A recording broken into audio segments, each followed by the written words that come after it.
Hi guys, I'm photographer Matthew Jordan Smith, and today I'm going to show you 3 beautiful beauty setups using light.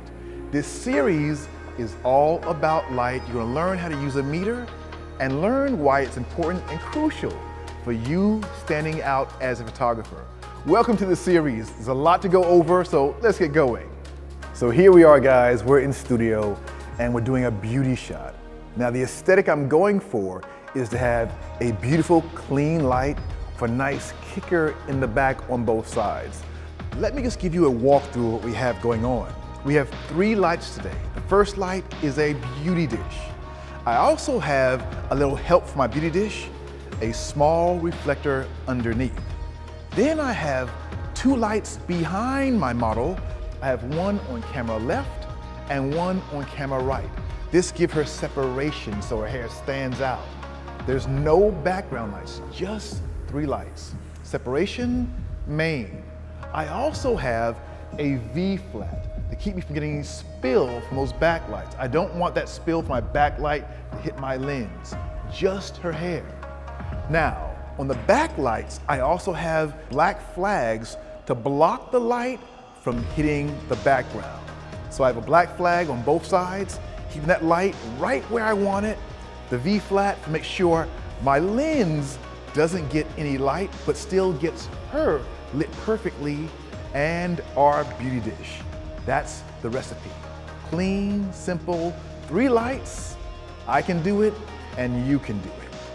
Now the first thing we do is set our main light. That's now at f8. My backlights, both camera left and camera right, are a half stop more, just to give me a little separation and make her hair stand out. Now those backlights, it's going to change depending on who I'm shooting. If the model has blonde hair, I'm going to change that light. It won't be 8.5. It might be 5, 6.5 or f8, depending on her hair. If she has very dark hair, I might go even a stop over. It depends on the subject. So there's no one rule for everybody.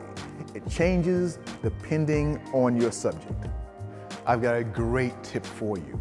So when you're setting up your lights, the first thing I want you to do is to look at your light from your subject's point of view to make sure that it's even, first and foremost, before you do anything else.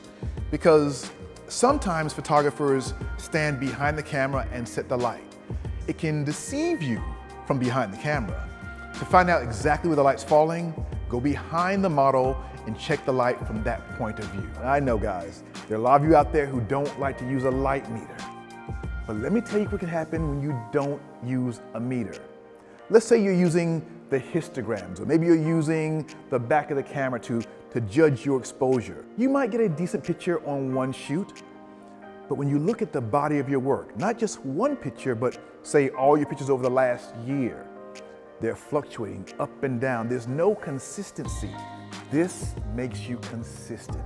And clients hire you for having a consistent point of view, a consistent vision.